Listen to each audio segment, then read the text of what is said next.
it's right.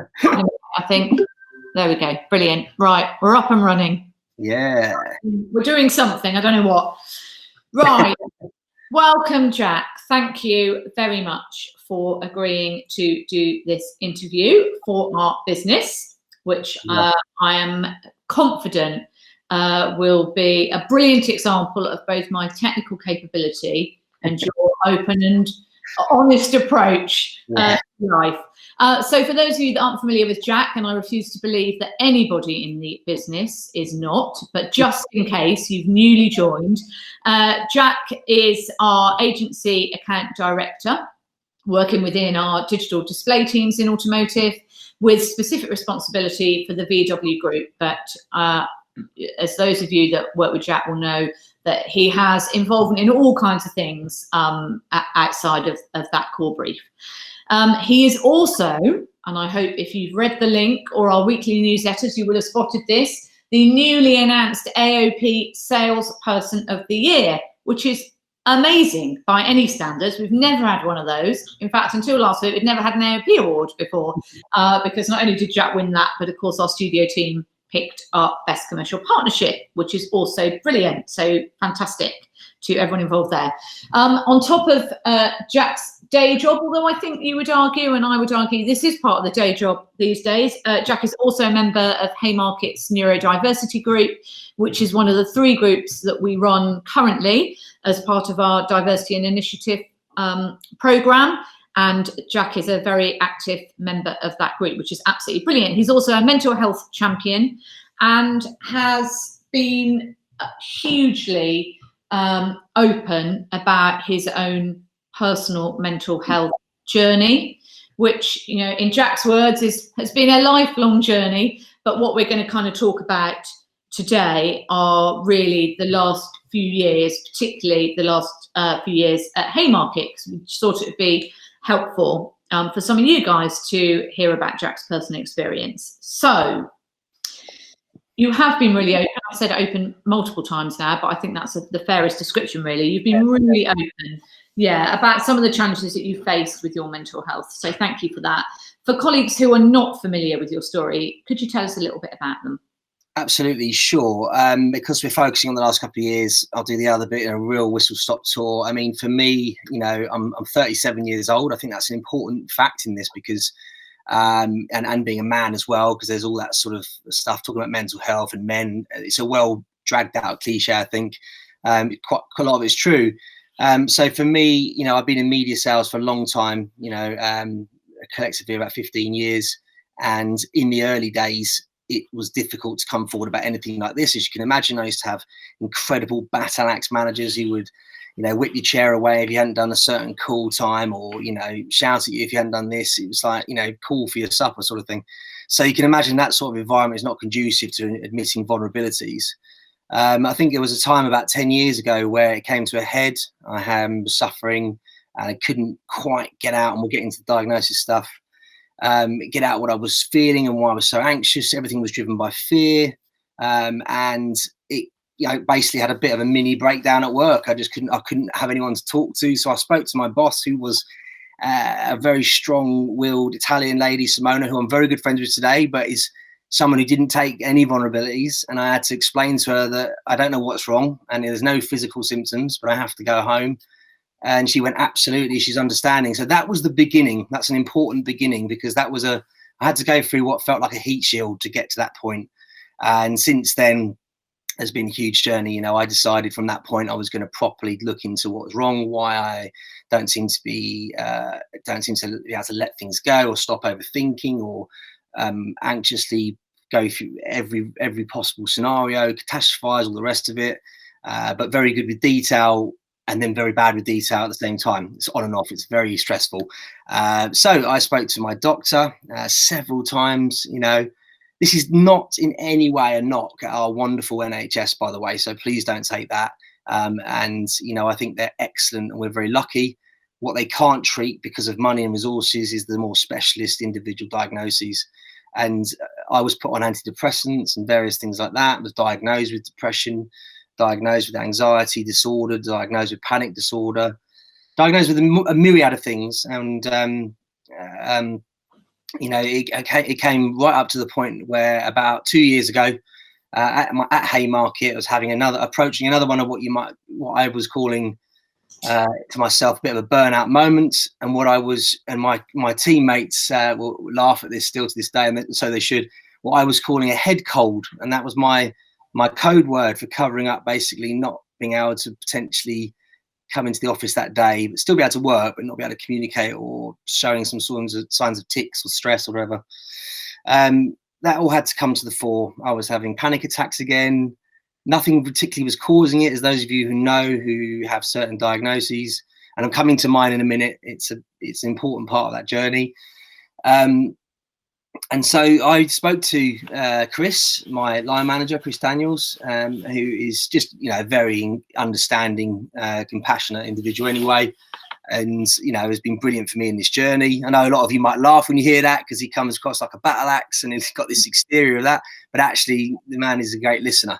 And he put me to Laura Andrews, who was our mental health first aider and our business partner in HR at the time. And Laura and I began a sort of journey of conversations. She was amazing for me, incredible. She's our mental health first aider. I might be jumping the gun on some of your other questions, Rachel, but Go for it. Coming to the crunch on your first question, which is, I had explained to me what the opportunities were at Haymarket around employee assistance, and our EAP, Employee Assistance Program. We're with a company called Helix, and many of you will know that you can, if you're on the program, you know, buy yourself some glasses and have some of the money come back to you, chiropractor, dentist, etc. But there is another opportunity that if you need it, you can, you know, apportion some of your salary to it I'm not sure the technical detail, eventually become able to use private medical. And that the reason this is important is because I finally got to see, after 36 years, a specialist at the Priory Hospital near me. Now, like many of you, the Priory is like the thing you used to read in the celebrity mags. It would be something that Kerry Katona would be in and out of, or Paul Gascoigne. And it sounded scary. And I was like, crikey, you know, these appointments also expensive. To have that covered was great, you know, and it was worth it. And I finally got a diagnosis after all these years of ADHD. And as a result of that, a generalized anxiety disorder. But the main thing there was the clarity. And that's what's been so important, is that it was always, and because of my age, you know, I remember just being called the naughty, loud, disruptive kid. But actually, there's so much more to it. There's actually science behind it, which I can explain and not bore everyone on this call. And I've, you know, had to go through a period of coming off antidepressants, which was incredibly hard, because I had to be told I don't have depression, I have ADHD, to come off those medications. And you know, I then began a period of titration, and that's basically means just calibrating medical levels, because it is something that needs to be treated medically. And finally, my last point on this question, sorry it's so long, is that the psychiatrist at the Priory then put me in touch with a psychotherapist. And there are two elements that we're dealing with. One is the medical side, which is just going to be treated like that, just in the same way someone with diabetes treated with insulin. But there's also this side, and it's that sort of years and years of just wondering why I'm different and think differently, and all the stress that comes with that. So there's two things that I'm being worked on, and it's worth every penny, because look how much money we spend on other things. Your mind is just as important. Yeah, absolutely. I couldn't agree more. I'm sorry about the doggy in the back. I love the dog. Picking up mine tomorrow. Walking around being not helpful at all. That's lovely. Normally a stress reliever, but a stress adder. Absolutely. Brilliant. Thank you for that. That is a brilliant opener. So why did you decide to speak up? Because, you know, I would be staggered if you are alone in, let's just take Haymarket. You know, in your experience, you know, there will be people who are going through similar experiences. It's a subject very close to my heart on a personal level as well. Mm-hmm. What made you decide to speak up? Because it's really brave. The first honest answer is that it is scary suffering alone. I think that's the first. I don't think I came forward with any ounce of bravery. I came forward because I came to, and that the reason I explained that past experience with that, my old Italian boss Simona, who was very strong-willed and very scary in the office, but showed an immense amount of humanity. That was a desperate point. That was a desperation point. So I don't want to give anyone the illusion that I decided to one day have this big epiphany and come forward and be brave. I was in a really scary place, if I'm honest, and the thought of suffering alone was just too much to bear going forward. You know, I don't have too many stresses circumstantially. It was just all in the mind. So that's the first point. I didn't want to give anyone any illusion to that. But secondly, yeah, I've spent a lot of my life in pubs, clubs, football team. I was in a football team for nearly 20 years. You know, all this the typical environments for bravado and macho, and you know, we don't show our problems. And you know, I've got a family who are split hard knot between, you know, Bradford and Southend randomly. Don't ask, but it's just, you know, these are people who working class and they get on with their lives and don't talk about their problems. So I just suddenly realised that as I opened up, other people did.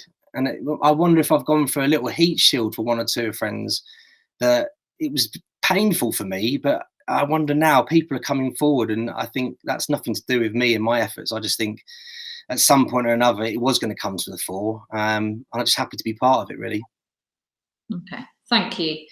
And, you know, the past few months have obviously brought their own stresses for a huge number of people. Everybody in some shape or form has, you know, has undergone, you know, unique pressures to them caused by obviously the COVID situation. How has that affected you? You know, good and bad, you know. Yeah. And, you know, Rachel, you and I spoke just before I went on furlough, and, you know, I know this subject's all close to your heart as well from all the conversations we've had. And you'll know that, you know, I use that time to the best of my absolute ability. You know, so when I say that time, sorry, just to clarify, I made the decision to, you know, furlough. It was a bit of a voluntary stroke. You know, we kind of need someone else to step up. At first I was like, can't do that. You know, I have a wife and 3 kids. Wife didn't earn any money at the time. But as the situation evolved, it became, you know, and I had to basically work. You mentioned Volkswagen Group, everything dropped off a cliff anyway. So cut long story short, I did finally go on furlough, and it ended up being for nearly 3 months, about 10 or 11 weeks in the end. And that was it was a life-changing moment. I used that time to come off what I mentioned about the antidepressants. So there was some tough moments for my wife, Liz, and I. In that time, anyone who's been through withdrawal of any substance knows how tough that is. But we had the space. We're very lucky. It's not lost on me how lucky we are. You know, we could pay our bills. We don't know anyone who's been ill with COVID. You know, we're really aware of how lucky we are as well. So we had our mini sort of crisis here, but there was some great times. And like you say, there were some positive things as well. I got to homeschool my daughter, Chloe, who has very similar symptoms to me. We did all sorts of crazy things. Like I made this thing called disco maths, where the loud music was pumping while she's doing sums. It helps some people. For some people, silence is deafening. There was also, I think, coming back from furlough, and again, shout out to Chris, who was so supportive to me in my time off. Always made sure that when we spoke, we never talked work, because that wasn't allowed. That was the big no-no. And being appreciative of the sacrifice. And I was very appreciative of my colleagues who covered me as well.